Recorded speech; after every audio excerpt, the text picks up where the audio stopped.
Oke sob, nih kondisi kediaman Pak Jokowi tanggal 26 April 2026. Luar biasa, penampakannya ramai. Tuh, lo lihat sendiri dah. Saksikan aja. Nah, ini orang liburan malah kemari. Aduh, luar biasa. Pagi-pagi udah pada baris aja hari Minggu. Bukan pada olahraga. Luar biasa Pak Jokowi dah.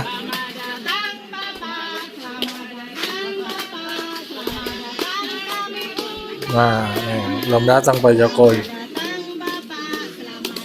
Pagi-pagi guys, pagi-pagi. Mantap bener ya.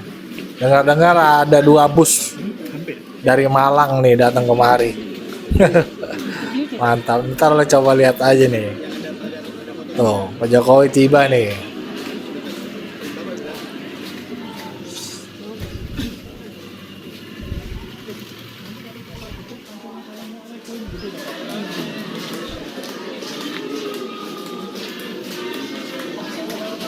Langsung lari tuh.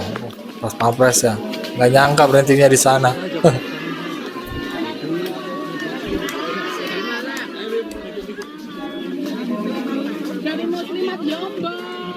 Lombok, Muslimat Lombok. Luar biasa. Sehat selalu, panjang umur. Amin ya rabbal alamin. Oh, doanya baik semua tuh.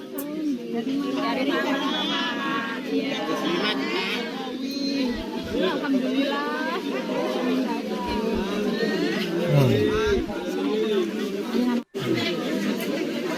Coba itu.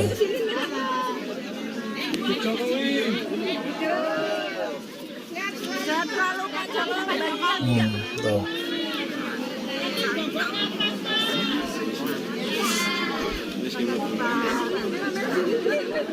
Tuh. Ramai, luar biasa.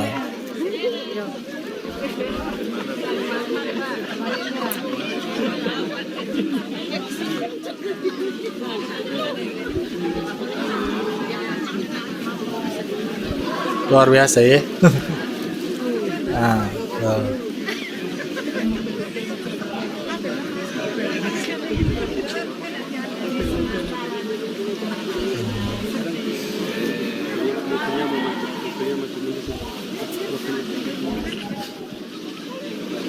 Hebat Pak Jokowi itu.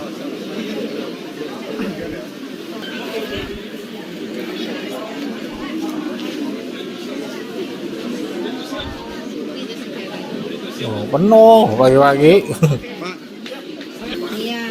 Ibu ini dari mana Ibu, rombongan ibu-ibu kayaknya? Dari Malang. Malang. Dari Malang berapa orang? Oh, yang 2 bus itu nggak? 2 Gimana bus kesannya tuh. udah 2 bus. antri mau foto? Ya, senang campur aduk ini panas. Panas ya? Panas ya. Tapi seneng ya Bu? Senang lah mau ketemu Pak Presiden.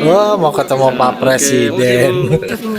Tapi bukan di istana. Ucapan terima kasih karena beliau sering ke Gringsing, khususnya muslimat itu luar biasa. Beliau selalu hadir setiap ada acara muslimat. Yang kedua, di Gringsing berkah beliau, berkah Pak Jokowi ada KITB. Apa itu Bu? KITB adalah kawasan industri terpadu Batam. Batam. Dan anak cucu kita, ya anak-anak kita sudah terserap tenaga kerja di pabrik perusahaan di KITB. Alhamdulillah. Semoga Pak Jokowi selalu sehat. Amin. Semangat. Dan kami rindu dengan Pak Jokowi presiden yang selalu merakyat ke bawah. Betul. Selama ini saya belum, ya Allah, hanya satu-satunya beliau is the best. It's the best. Amin. Nah, ini istrinya Akbar Tanjung.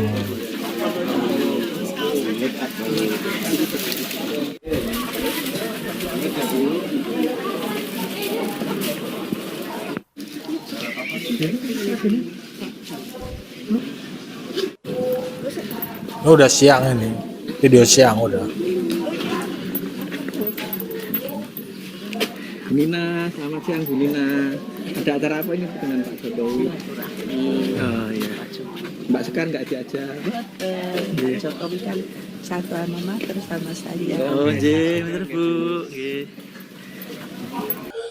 Ya begitulah ya Sob ya. Tadi bagaimana situasi pagi hari tanggal 26 April 2026 di kediaman Pak Jokowi. Bener kan? Sampai digeruduk 2 bus dari Malang. Dan juga ada istri dari Bapak Akbar Tanjung. Luar biasa ya. Bahkan tadi ada salah satu warga mengemukakan rasa terima kasihnya kepada Pak Jokowi karena anak-anaknya sekarang udah bisa masuk kerja. Karena apa? Kawasan industri yang dibangun Pak Jokowi di Batang. Luar biasa. Nah, itulah manfaatnya Pak Jokowi dirasakan oleh masyarakat langsung. Tuh. Makanya itu cuma sedikit pembenci Pak Jokowi. Dan karena itu ya kalau kita dengar kabar terbaru nih ya, gara-gara ingin menyerang Pak Jokowi atau Rismon lah, karena sekarang Rismon itu udah menjadi bahasanya tuh musuhnya Roy Suryo di dalam kasus ini ya, masalah ijazahnya Pak Jokowi. Kini Roy Suryo menyerang habis Rismon, dan yang terbaru analisanya Rismon dianggap telah mengedit ijazahnya Pak Jokowi, watermarknya yang seharusnya Gajah Mada menjadi Gajah Adam kalau nggak salah tuh. Itu dari mana infonya si Roy? Dari topi miring. Topi miring, topi merah. Kalau gue topinya hijau. Ya, karena nafsunya untuk menyerang Rismon, dia kagak ngecek-ngecek tuh. Kan nih mereka nih peneliti ya, tukang analisa data, termasuk si topi merah itu. Tapi ternyata ya analisanya ya bala-bala aja.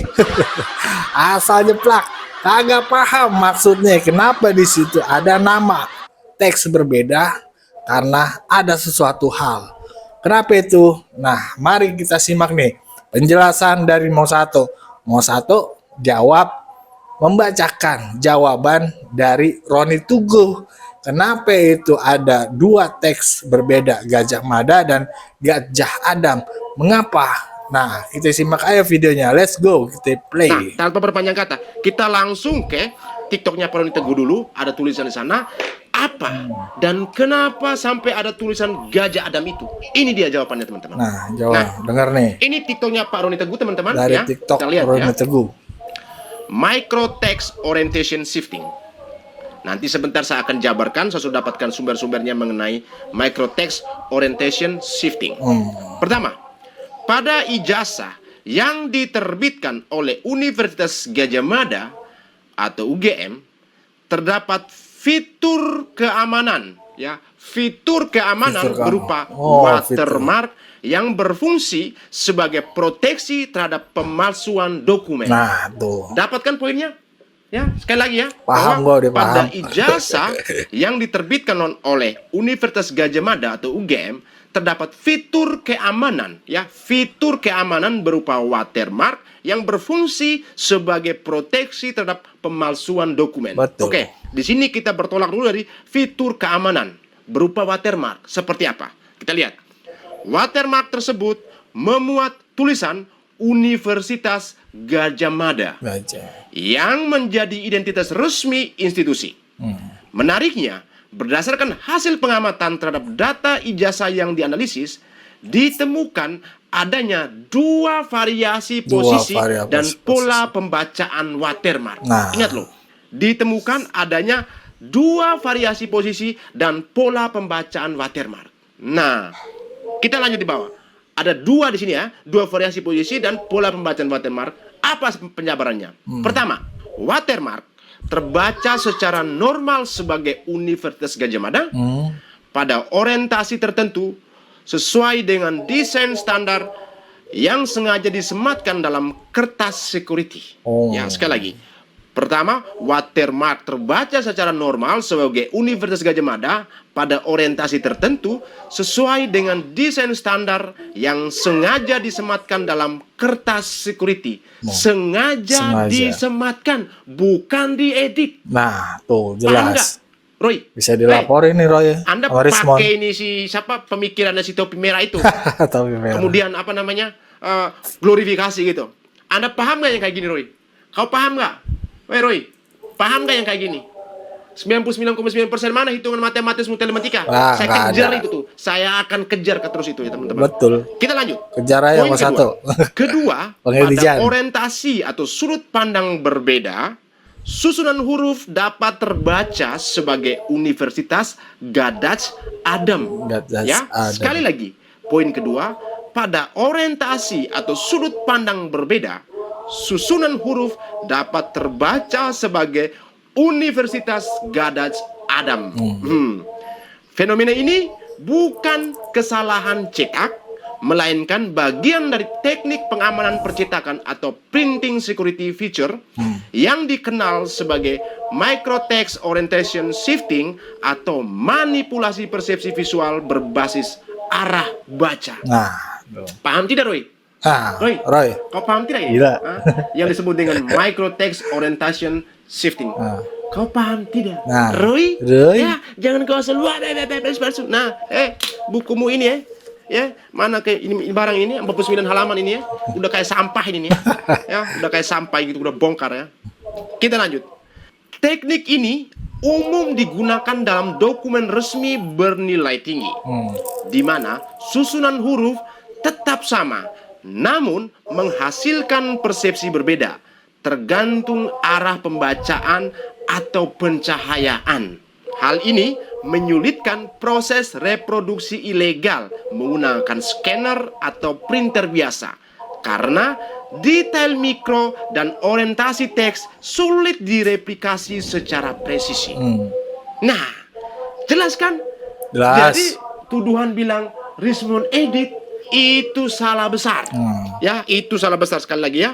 Karena di sini Pak Roni Teguh menjelaskan bahwa hal ini menyulitkan proses reproduksi ilegal atau dengan kata lain memanipulasi, mengedit. Bagi saya, impossible gitu loh. Kalau Bang Rismon bisa melakukan ini, mungkin bisa saja. Tetapi di sini ada hal yang dimana sekuritasnya, ya. Hal ini menyulitkan proses reproduksi ilegal. Artinya media apa yang digunakan? Ya, menggunakan mesin scanner atau printer biasa. Karena detail mikro dan orientasi teks sulit direplikasi secara presisi. Ya, sama seperti uang ya. Uang kita itu kalau dicetak itu ya susah untuk direplikasi. Ya, pasti ada hal-hal yang tertutup yang tidak bisa direplikasi dan itu disematkan di dalam sebagai security. Ya, sebenarnya ijazah itu hampir sama dengan uang ya. Kertas yang bersekuritas ya. Kertas yang memiliki unsur perlindungannya tinggi. Kenapa? Dia ada unsur microtext orientation shifting di dalam, atau dalam hal ini manipulasi persepsi visual berbasis arah baca, di mana Pak Roni Teguh tadi sudah menjelaskan sebagai bentuk pengamanan untuk percetakan ya, atau printing security-nya teman-teman ya. Ya, siap. Nah, pada ijazah Bapak Jokowi terdapat juga tulisan Universitas Gadjah Adam. Nah, itu yang sudah ditampilkan oleh Bang Rismon di Rakyat Bersuara kemarin yang bikin Roy Suryo cengar-cengir ya ketika menunjukkan watermark. Mereka mengaku tidak punya watermark, Bang Rismon mengakui menunjukkan ya bahwa ada watermark. Kemudian ada embossnya, kemudian ada lintasan merah ya. Intinya bahwa Roy Suryo kali ini habislah Anda Roy Suryo ya. Karena Anda tidak bisa melakukan seperti ini. Anda cuma pakai itu narasi orang, ya, si topi itu kemudian Anda glorifikasi tanpa melakukan yang namanya sebuah perhitungan matematis ya, atau dalam hal ini melakukan lagi sebuah penelitian, uji perbandingannya seperti apa, mencari tahu kenapa sampai ini tulisan Gadjah Adam ya, kemudian tidak langsung menjustifikasi ini Rismon edit dan sebagainya. Itu sesuatu yang bagi kami ya Anda sudah ketar-ketir Roy. Ketar-ketir Roy. Katanya ahli telematika.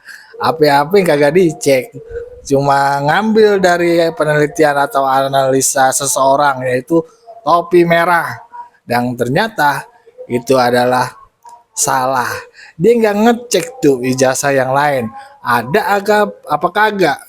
Seperti ijazahnya Pak Jokowi watermarknya. Dan ternyata itu ada. Tadi gua tampilin nih beberapa slide-nya tuh. Ada beberapa ijazah yang dicoba dianalisa. Semua ada. Aduh, begitulah ya.